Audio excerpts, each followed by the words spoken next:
Hey there, my friends. Welcome back. Rob Franek, Editor-in-Chief here at the Princeton Review. And today, folks, we're sharing the top 8 AP statistics concepts to help you crush that exam come the springtime. But before we do, let's cover some of the exam details. Now, the AP statistics exam is a 3-hour test made up of 2 parts, a multiple choice section and a free response section. The multiple choice section consists of a whopping 40 questions, which you are given an hour and 30 minutes to complete. The second section consists of 6 free response questions where you'll be expected not only to perform the right computations, but also to communicate your reasoning and justify your answers clearly.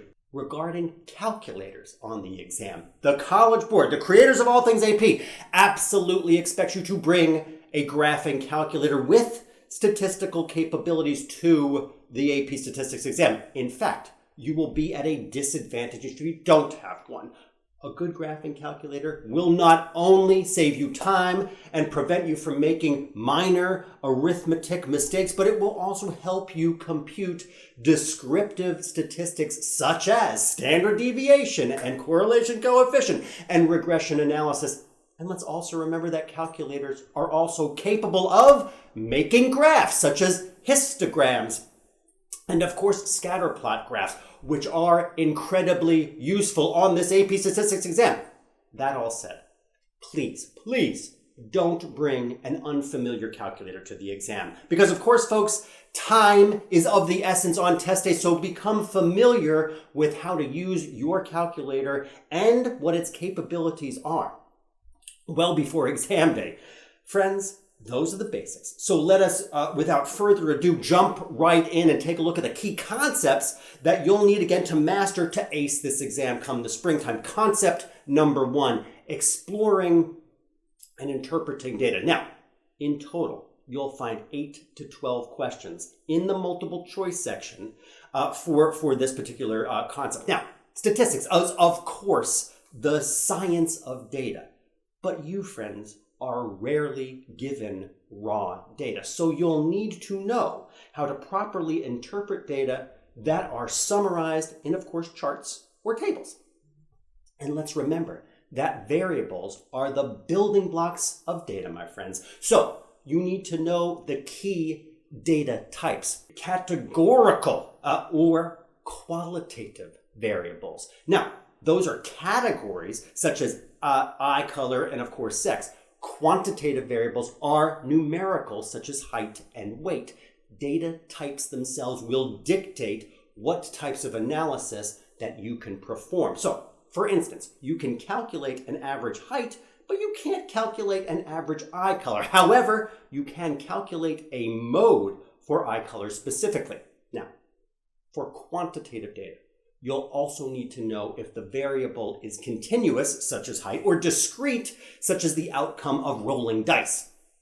The easiest way to summarize data is through descriptive statistics. The simplest form of summarizing data is through tables. You all know this. The most common tabular representation is through frequency tables, which tell you how often something was observed. Now, frequency tables can also help you see data variation and clustering and, of course, central tendencies. Now, to efficiently convey complex information, a chart or a graph can be used, of course.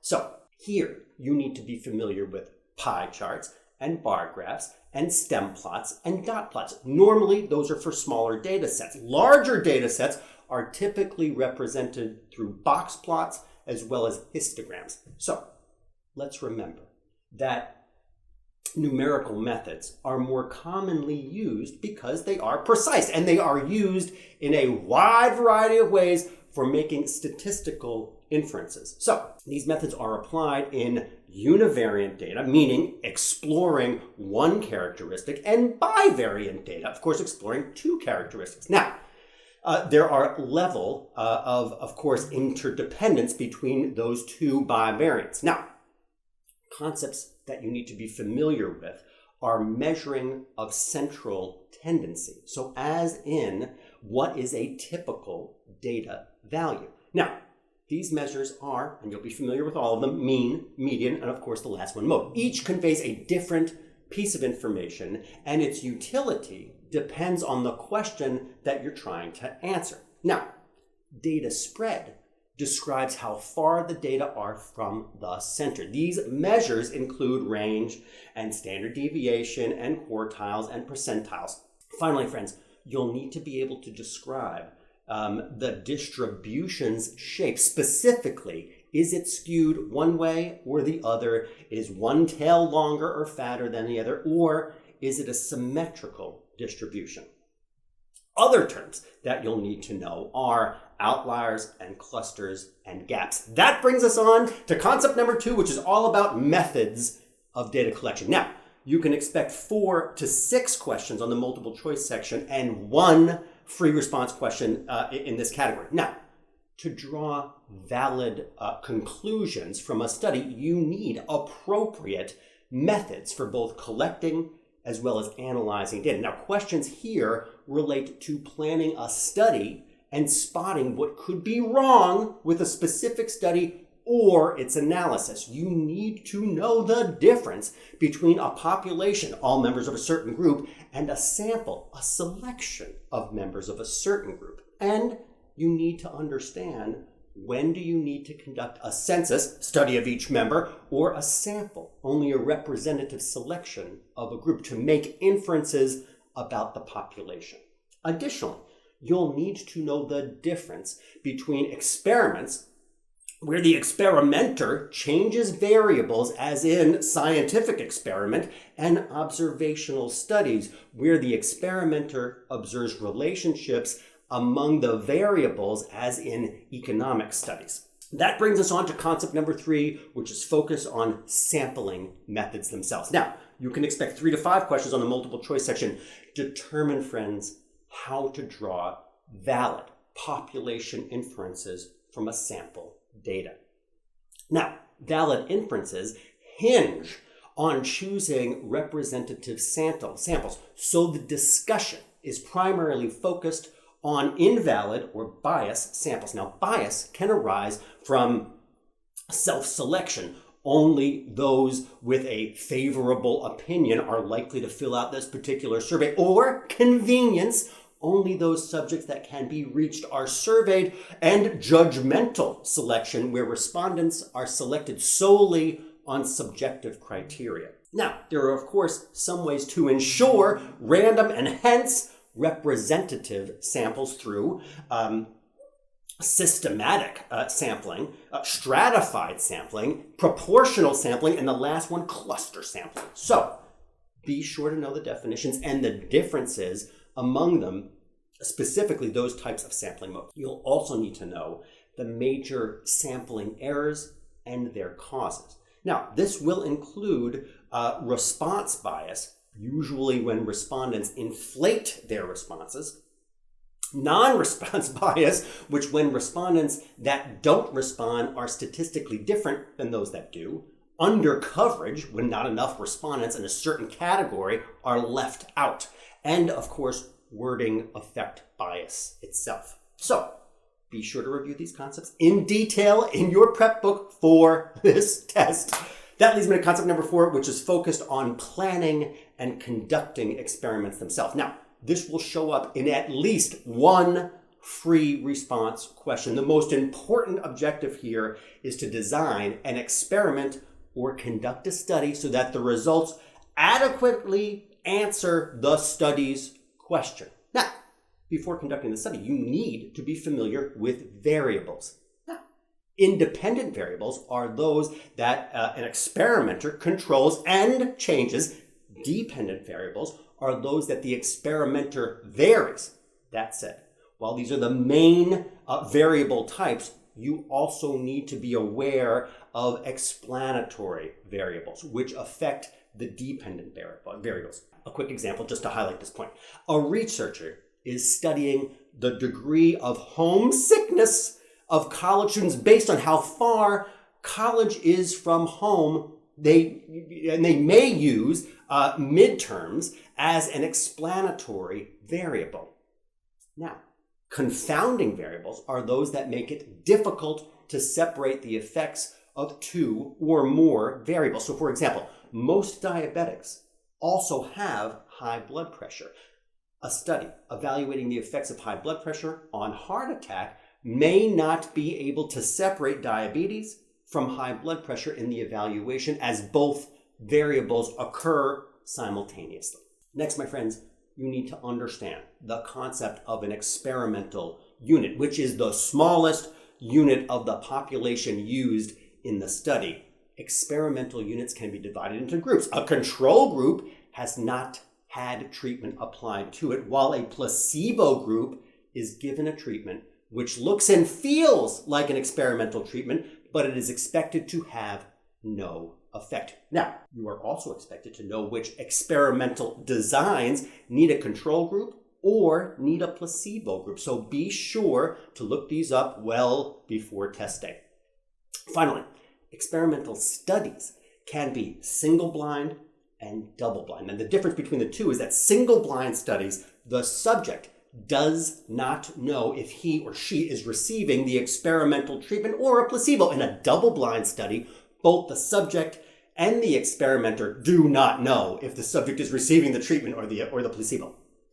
So, of course, friends, be sure to review under what conditions which experimental design is appropriate. Concept number 5, folks, it's all about probability and anticipating patterns themselves. Now, this concept is likely to appear in 8 to 12 questions overall on the multiple choice section and up to 2 free response questions. So now this is a big concept. And while it may look and seem intimidating, the extra effort that you put in right now to understand this will pay off big dividends on test day and probably much beyond that into your future lives. Now, probability itself measures the likelihood of an event. It is usually expressed as a fraction or a decimal and is always between 0 and 1. Now, for the AP exam, you not only will need to know some probability formulas, but you'll also need to be able to visualize them in tree diagrams as well as Venn diagrams.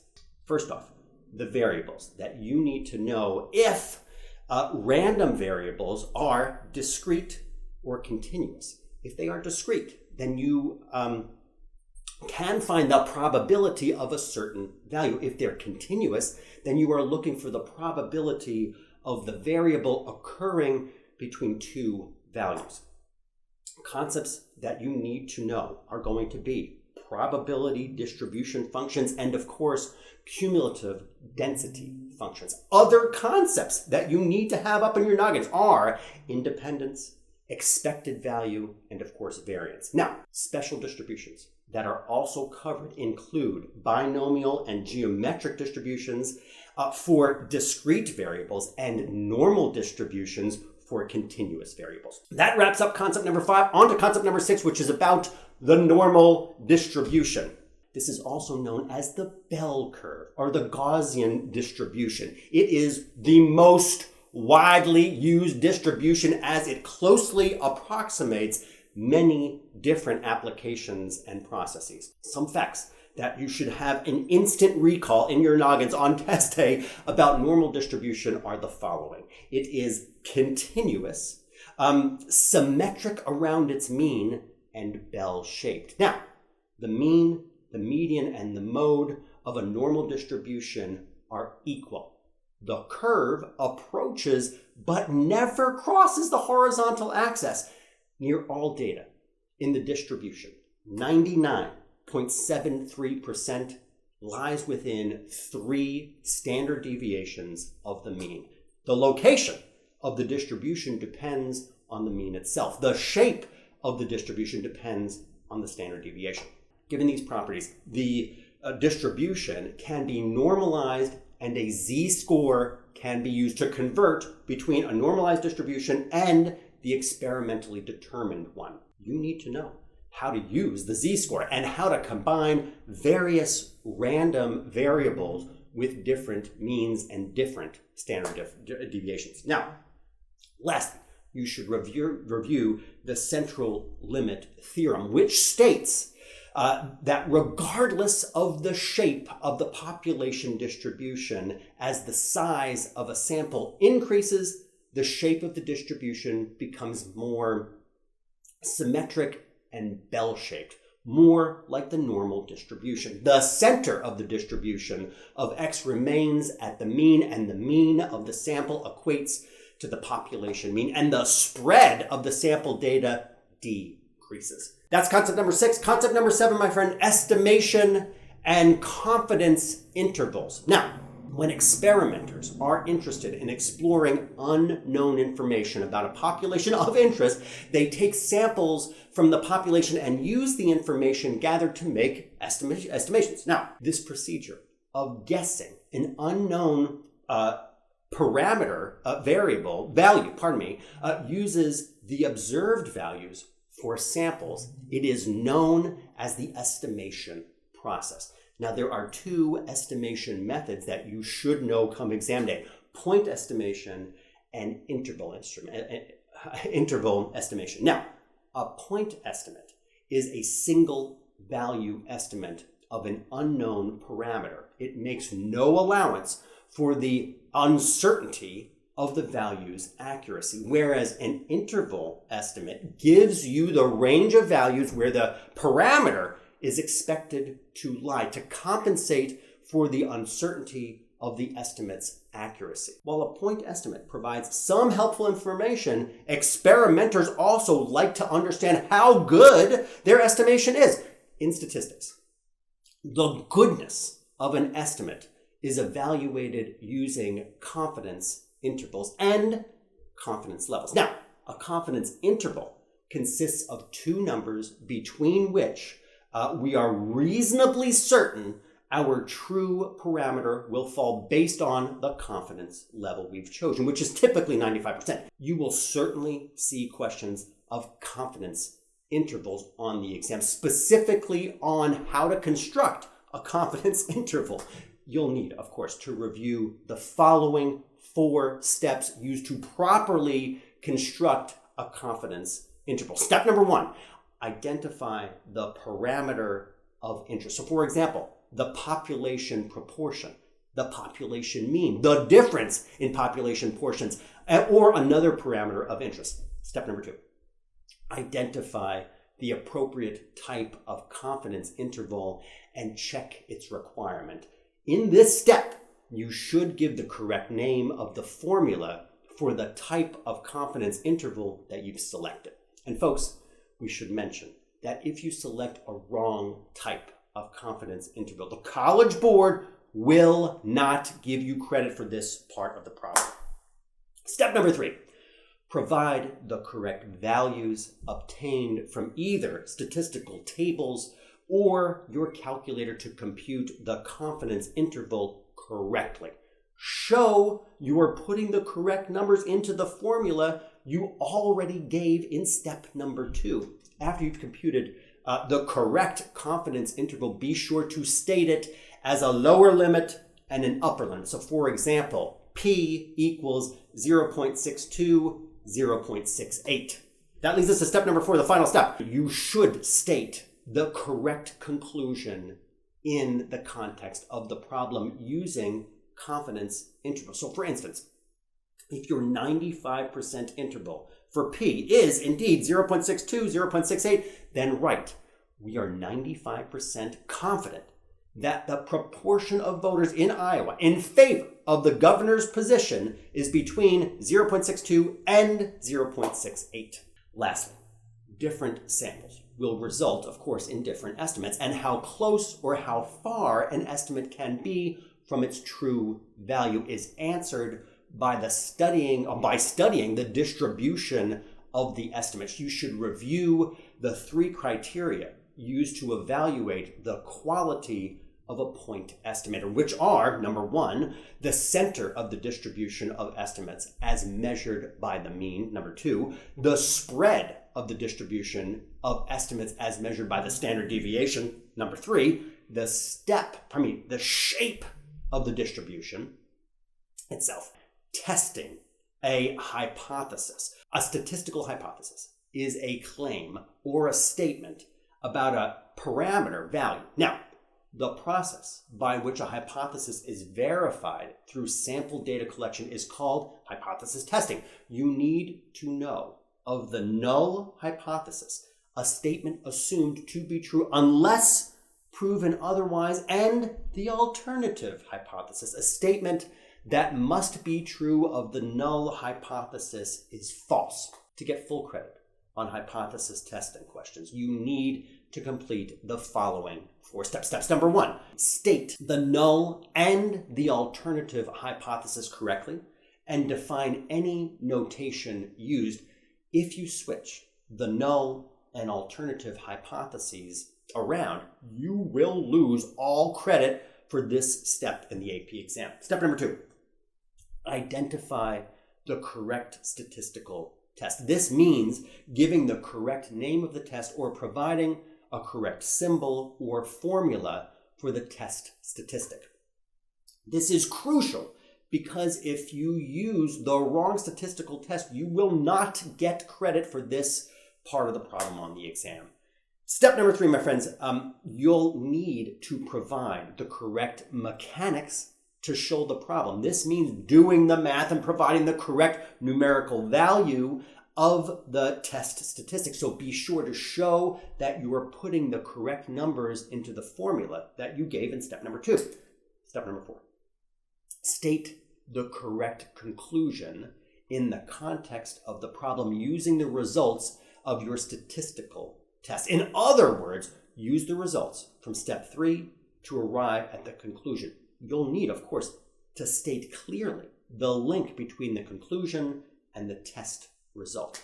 When answering any estimation or inference problem, be sure to read the entire question carefully. Some problems may require you to use all 4 steps that we just discussed today. Others may require you to only use a few. So you should also review error types. Type 1 error is the possibility of rejecting the null hypothesis when it is actually true. Type 2 error is the possibility of failing to reject the null hypothesis when it is in reality false. Finally, you are required to know about a test's power. Now, good tests have high power, obviously. The power of a test increases when, number 1, the sample size itself increases. Number 2, when the test 1 error rate increases. Number 3, the effect size increases. Now, friends, we encourage you to review these concepts and the overall process of testing a hypothesis in detail in preparation for the exam. Friends, again, as always, we have covered a ton of information today, but it is nothing that you can't handle on this AP Statistics exam. Please do pick up a copy of our AP Statistics book for in-depth review, as well as 4 full-length practice tests. And of course, as always, if you enjoyed this video, please do give it a thumbs up and share your thoughts with us in the comments section. And of course, if you haven't already, subscribe to our channel at the Princeton Review for the latest updates on standardized tests and college admission and extracurricular activities and study tips and much more, my friends. Rob Franek signing off for today. Be well. See you here the next time. Take care.